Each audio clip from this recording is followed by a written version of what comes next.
आखिरी फैसला। तुम्हारी अकल चलने गई है क्या, जो शहर की नौकरी छोड़कर गांव में बसने का विचार कौन रहा है? देखो, तुम्हें जाना है जाओ, मैं नहीं जाने वाली। और तो और बच्चों की पढ़ाई और स्कूल का क्या होगा? सब कुछ छोड़कर हम गांव में जाकर बैठ जाएं? बिल्कुल नहीं। रेवती के तल्ख स्वर महेश के कानों में चुभ रहे थे, पर जाना मजबूरी हो गई थी। महेश ने भी दो टूक स्वर में कह दिया, तुम्हें लग रहा है मेरी अकल चरने गई है तो यही सही, पर हम इस शनिवार सब सामान सहित गांव जा रहे हैं। ये मेरा आखिरी फैसला है। तुम काम का सामान बांध देना, बाकी सामान यहाँ बेचकर चले जाएंगे। मैं थोड़ा देख आता हूँ, ये सब सामान लेने वाला कोई मिल जाए तो, और फिर अस्पताल होते हुए आऊँगा। रेवती मन महसूस कर रह गई। गांव आने के बाद भी रेवती के तेवर कम न हो रहे थे। इधर वो देख रही थी कि महेश अपने माता पिता के साथ उसके संबंधों को सुधारने की जुगत में लगा रहता है। बात बात पर कहता, रेवती, हमारा अपना कहने को कोई नहीं है। तुम भी देख रही हो, शहर में ही मेरी तबीयत बिगड़ने लगी थी।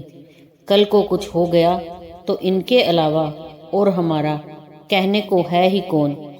महेश बच्चों को पास के ही स्कूल में दाखिला करवाकर पिता के साथ खेती करने में जुट गया था। वो दिन ब दिन कमजोर होता जा रहा था। 5 महीने ही गुजरे होंगे कि महेश एक दिन चक्कर खाकर गिर पड़ा। पिता ने बहुत कहा, चलकर किसी डॉक्टर को दिखा ले, पर वो मना करता रहा। महेश को तो पता ही था बीमारी उसके शरीर में अब अंतिम पड़ाव पर है, और वो कब चला जाएगा ये उसे भी नहीं पता।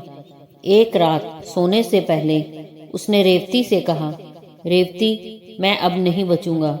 शहर में ही मुझे पता चल गया था मेरी जिंदगी ज्यादा नहीं है। उधर कोई परमानेंट जॉब तो थी नहीं, इसलिए सब छोड़कर यहाँ तुम्हें जबरदस्ती ले आया। तुम्हारे मायके के हालात भी सही नहीं, जो मेरे ना रहने पर तुम्हारा और बच्चों का ख्याल रख सके।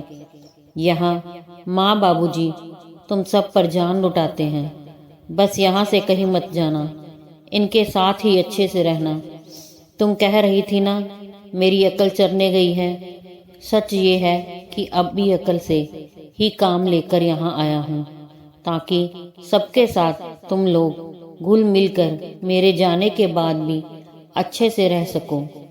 ये कैसी बहकी बहकी बातें कर रहे हो? सो जाओ, कुछ नहीं होगा तुम्हें। रेवती महेश की बात सुन घबराते हुए बोली। महेश उसकी तरफ देख मुस्कुराते हुए सो गया, कल की सुबह ना देखने के लिए। रेवती को उसके जाने के बाद एहसास हो रहा था कि अकल महेश की नहीं उसकी चरने गई थी, जो ये समझ ही नहीं पाई कि महेश ने कितनी समझदारी से फैसला लेकर उन सबको अपनों के भरोसे हिफाजत से छोड़ गया है। दोस्तों, अगर कहानी पसंद आई हो तो लाइक, सब्सक्राइब, शेयर जरूर कीजिए।